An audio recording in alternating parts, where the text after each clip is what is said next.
Okay, let's dive right into this explainer. We're going to unpack a framework that radically redefines how we look at risk, fairness, and human behavior. We're talking about the groundbreaking work of Nassim Nicholas Taleb.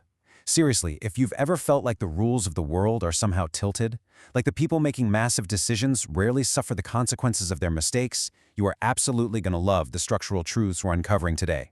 Getting a handle on this framework helps us spot hidden agendas and systemic fragility literally everywhere, whether you're scanning the evening news, navigating office politics, or just trying to make sense of global events. The text we're examining elevates this popular concept of skin in the game from what you might think of as just a simple incentive problem to a profound philosophical necessity for the survival of any system. Taleb argues this isn't just some modern corporate buzzword or a clever business strategy. Rather, he views it as an ancient law of nature that modern society has somehow completely forgotten. It's the fundamental underlying matrix of reality that keeps human hubris in check. Just consider this punchy heuristic from the source material. It instantly grabs your attention and sets the tone for figuring out who actually bears risk in our society. It asks a beautifully simple question: are you exposed to the consequences of your own opinions? Looking at someone's portfolio is a way better indicator of truth than just listening to their hot takes. Why? Because words are completely free, but financial or personal exposure, that requires real conviction. Because the source material traverses incredibly diverse domains, from ancient Babylonian law all the way to modern hedge funds, our journey today is structured into 6 parts. We'll cover beyond just incentives, the danger of interventionistas, the Bob Rubin Trade, the evolution of symmetry, doers versus talkers, and finally, soul in the game. Part 1, beyond just incentives, a share of the harm. We need to clear up a major misconception right off the bat. True skin in the game is about symmetry, much like a perfectly balanced scale. It's not just about capturing the upside or snagging a big bonus if your company does well. It's about paying a tangible penalty if you crash the ship. This symmetry acts as an organic, self-correcting filter for fairness and truth. It actively weeds out bad actors and fragile systems that would otherwise just grow unchecked. So the crucial takeaway here is separating the folks who merely get a bonus when things go right from those who carry the real symmetrical weight of potential failure. Think of an airline pilot versus an airline executive. The pilot inherently has skin in the game, right? If the plane goes down, they go down with it.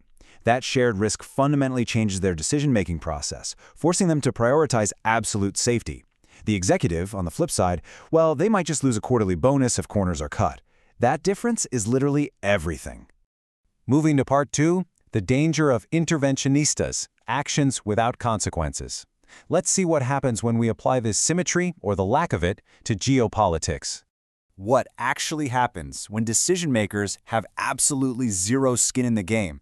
To answer this, the author points to disastrous foreign interventions. For example, Taleb argues that the push for regime change in Libya was championed by experts sitting in comfortable, air-conditioned offices. According to the text, the outcome was a complete destabilization that resulted in modern-day slave markets. The core critique here is that the people who advocated for the intervention paid zero personal price for the catastrophic downside they helped create. Without skin in the game, the author argues decision-makers operate entirely in the abstract. They think in statics instead of dynamics, they think in low dimensions rather than high, and they think in terms of actions, never interactions. Think of it like someone pushing over a domino without ever wondering who gets crushed at the very end of the line. Because they're insulated by these protective shields, they never feel the pain of the chain reaction they set off. They can afford to be utterly wrong because the downside is transferred to innocent citizens overseas. Without the abrasions of reality guiding their learning through actual pain, they never truly learn.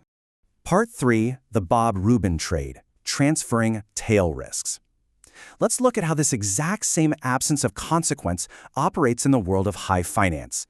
Take a look at this staggering figure, $120 million. That represents the compensation collected by former Treasury Secretary Robert Rubin from Citibank in the decade right before the 2008 banking crash. The timeline here is absolutely essential to the author's point, because this vast sum was accumulated right up until the entire financial system collapsed. The text presents this as the ultimate heads I win, tails you lose scenario. The author argues that when the bank went bust and had to be rescued, Rubin invoked uncertainty, calling it an unpredictable Black Swan event, and he kept his money.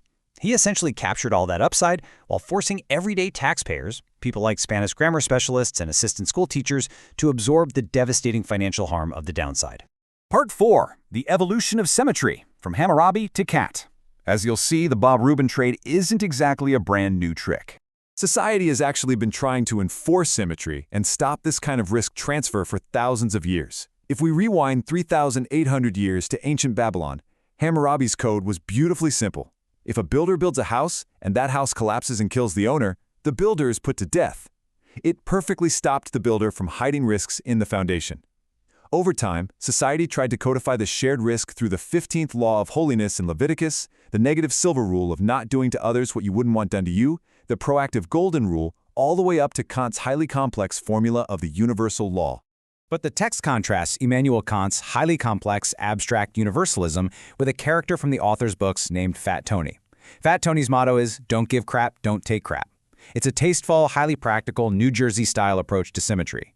The author actually prefers the street-smart heuristic over dense academic philosophy because, let's face it, you don't need a massive, complex treatise to understand fairness. You just need a practical, localized rule that balances human interactions where both parties share the exact same risks.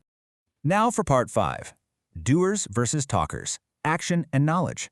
Let's see how skin in the game applies to what we actually know.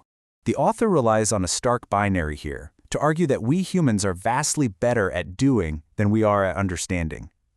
Real-world abrasions, the bumps and bruises of actually doing the work, guide our learning so much better than abstract top-down theories. Take a plumber with a wrench. They learn directly through contact with reality. If they make a mistake, they literally get wet. Meanwhile, the author views those who rely solely on complex forecasting and cheap talk without any personal risk as essentially acting as charlatans, just creating brand new problems from the comfort of a desk. This filtering process is intimately tied to what's known as the Lindy Effect. The crucial point here is that systems only learn and evolve by eliminating those who are prone to mistakes. Think about terrible drivers. Over time, they are, unfortunately, but inevitably removed from the road. The system of transportation gets safer because of this brutal filtering process, which is entirely dependent on having skin in the game.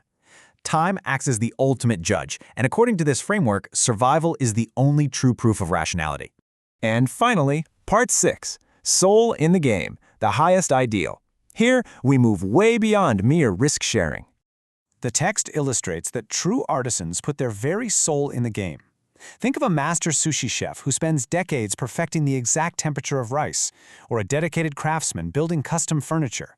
They aren't just trying to maximize a dollar amount. They merge their personal identity, their honor, and their pride with the fruits of their labor. They have sacred taboos, things they simply would never do to a product, even if it made them a massive fortune, because doing so would compromise exactly who they are at their core. As we wrap up this explainer, I want you to take a second and reflect on the hidden asymmetries in your own life. Are you truly bearing the consequences of your actions, or are you secretly transferring your downside to someone else? Because at the end of the day, embracing skin in the game might just be the most rational, robust, and honorable way to live. So I'll leave you with this. What's in your portfolio? Thank you for joining me to explore this fascinating framework. I hope it completely changes the way you look at the world.